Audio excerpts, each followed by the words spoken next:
ఈరోజు మనం వెనకడుగు గురించి మాట్లాడుకున్నాం. వెనకడుగు అంటే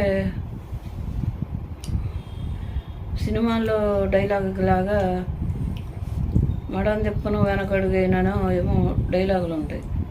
అలా కాదు. వెనకడుగు అంటే నడిచే దారిలోంచి మనం ముందుకు వెళతా మళ్ళీ వెనక గురించి ఆలోచించకూడదు. ఎప్పుడైనా మనం ఫస్ట్ మనం వెళ్ళే దారి గురించి మాట్లాడుకుంటే వెనకడుగు వేయాల్సిన అవసరం ఉండదు.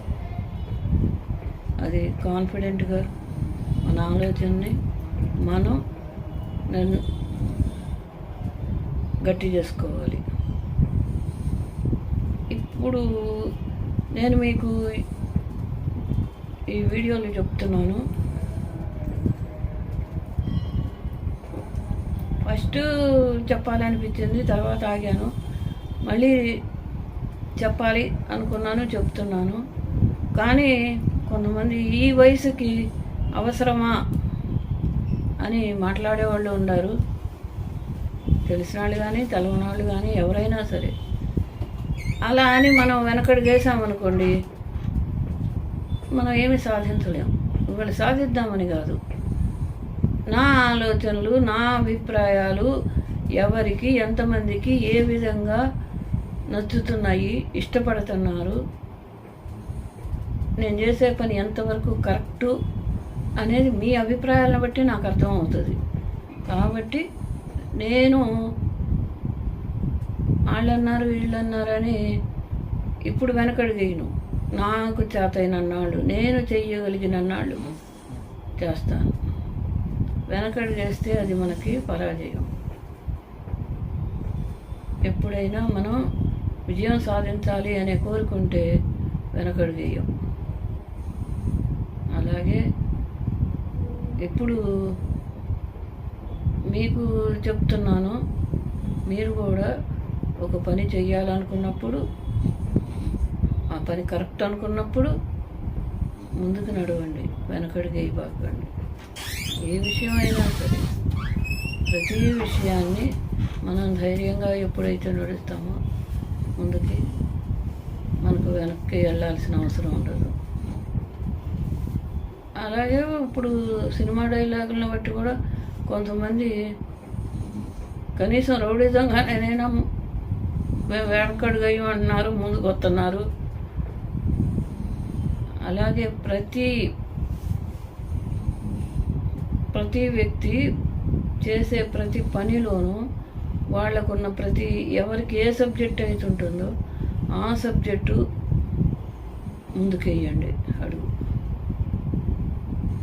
ఇప్పుడు తీసుకోండి, ఒక వ్యవసాయదారుని తీసుకోండి. ఈ సంవత్సరం వానలు పడతాయో లేవా అనేది ఆలోచించకుండా, వెనకడుగు వేయకుండా మీరు చేయాల్సిన కృషి మీరు చేయండి. అదే ఉందనుకోండి, టీచర్స్ ఉన్నారు, పిల్లలకి పాఠాలు చదువుతున్నారు, ఎగ్జామ్స్ వస్తున్నాయి, రాస్తున్నారు. మనం ఎంత చదువు చెప్పినా వాళ్ళు విని రాయాలి, కానీ మనం చెప్పలేదు అని ఫీల్ అయ్యి మనం ఆలోచన వెనక్కి తీసుకోకూడదు, వెనకడుగు వేయకూడదు. నాకు క్యాజువల్గా తెలిసింది, 30 మందిలో 28 మంది ఫెయిల్ అయ్యారు, 2 పాస్ అయ్యారు. అప్పుడేం ఆలోచించాలి? ఆ స్కూల్ వాళ్ళు ఎందుకు మనం సక్సెస్ అవ్వలేదని వెనకడుగు వేసి కాలేజీ మూసుకోరు. ఇప్పుడు రాలా సక్సెస్, వచ్చే సంవత్సరం చూద్దాం, సాధిద్దాం అని ఉండాలి. అలా ఇప్పుడు ఒక సినిమా తీశారనుకోండి, అది ఫెయిల్యూర్ అనుకోండి, దాన్ని పట్టుకొని మీరు వెనకడుగు వేయరుగా, ముందుకెళ్ళాలి, ఇంకో సినిమా తీయాలి, దాన్ని హిట్ చేయాలి అని అనిపిస్తుంది. ఇలాగే ప్రతి వాళ్ళు, ఇప్పుడు మన పిల్లలు ఉంటారనుకోండి, గేమ్స్ ఆడుతున్నారు అనుకోండి, గేమ్స్ విషయం వచ్చి వాళ్ళు ఒకసారి ఓడిపోయారనుకోండి, మీరు చెప్పండి, అది కాదురా ఇప్పుడు ఓడితే ఏముంది, నువ్వు మళ్ళీ ఇదే కంటిన్యూ చెయ్యి, గెలుస్తావు, ఇప్పుడు వచ్చిన వాళ్ళకన్నా నీకు ఇంకా మంచి సక్సెస్ అవుతుంది అని చెప్పండి. పిల్లల్ని చదువులో కానీ ఆటల్లో కానీ ఇంకా వాళ్ళకున్న ఏ వాళ్ళకి ఏ దేంట్లో ఎక్కువ వాళ్ళకి డ్యాన్స్ అనుకోండి, పాటలు అనుకోండి, దేన్నైనా వాళ్ళని సక్సెస్ చేయండి, ముందుకు నడిపించండి.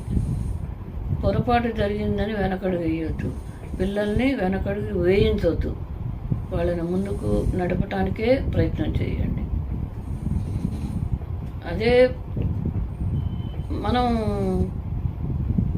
పిల్లలకి అన్నీ చెబుతున్నాము, మనం కూడా బిజినెస్ ఉందనుకోండి, లాస్ వస్తే వాళ్ళ లాస్ వస్తుంది, రేపు రాదుగా. ఇవాళ వచ్చింది అని మనం వెనక్కిపోయి తగ్గిపోయి బిజినెస్ ఆపుకోం. ఇవాళ లాస్ అని రేపు కవర్ చేసుకుందామనే ఆలోచనలో ఉంటాం. అలా ఉండాలి. నేను కూడా వెనకడుగైను, నా శక్తి కొలది మీకు చెప్తాను. కానీ నాకు తెలిసి కొన్ని పదాలు క్యాజువల్గా వస్తాయి ఇలాంటి వాటిలో. పిల్లల గురించి చెప్తే పిల్లలని చెప్పాల్సి వస్తుంది, తల్లిదండ్రులని చెప్పాల్సి. నేను చెప్పేదే వాటి గురించి అయినప్పుడు 1-2 సార్లు కంపల్సరీగా మాటలు వస్తాయి. అది విసుక్కోబాకండి. నేను చెప్పాల్సిన విషయం మీకు అలా విడమర్చి చెప్తున్నాను. మీరు నన్ను ముందుకు నడిపించినా ఓకే, మీరు నడిపించకపోయినా నేను వెనకడుగేను. నేను చెయ్యాలనుకున్నంత వరకు చేయగలుగుతాను. ఈ విషయం వచ్చి నా వయసుకి ఇంత ఛాలెంజ్ అవసరం లే, బాగోదు కూడా. కానీ నేను ప్రతి విషయాన్ని ఛాలెంజ్గానే తీసుకుంటా. కాబట్టి మీరు కూడా మీ జీవితాలలో, మీ పిల్లల విషయాలలో, పెళ్ళిళ్ళ విషయాలలో, ఏ విషయం అయినా సరే, ఆర్థిక విషయాల్లో అయినా కొంచెం తగ్గామని మీరు ఫీల్ అవ్వద్దు, వెనకడుగు వేయద్దు.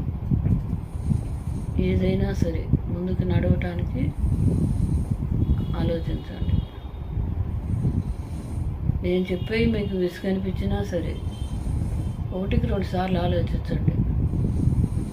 నా ఆలోచనలాగా అందరి ఆలోచనలు ఉంటాయి అనేది కూడా నేను చెప్పను. మీకు తగ్గట్టుగా మీరు ఆలోచించుకొని చూసుకోండి. ఓకే, ఈ విషయాలన్నీ మనం ఒక అడుగు ముందుకేస్తేనే జరుగుద్ది ఏదైనా సరే. ఇప్పుడు ఈ జీటీవీలో వచ్చి ఏం చెప్తాడు, ఒక్క అడుగు అని. ఆ ఒక్కడుగు ముందుకేస్తే ముందుకెళ్తాం, ఆ ఒక్కడుగు వెనక్కి వేస్తే వెనక్కి వెళతాం. కాబట్టి నేను చెప్పిన విషయాలు మీకు నచ్చినట్టయితే లైక్ చేయండి, లేదా నచ్చకపోతే ఇది కాదు, ఇది ఇంకో విధంగా చెప్తే బాగుండేది అని కామెంట్ చేయండి. ఓకే.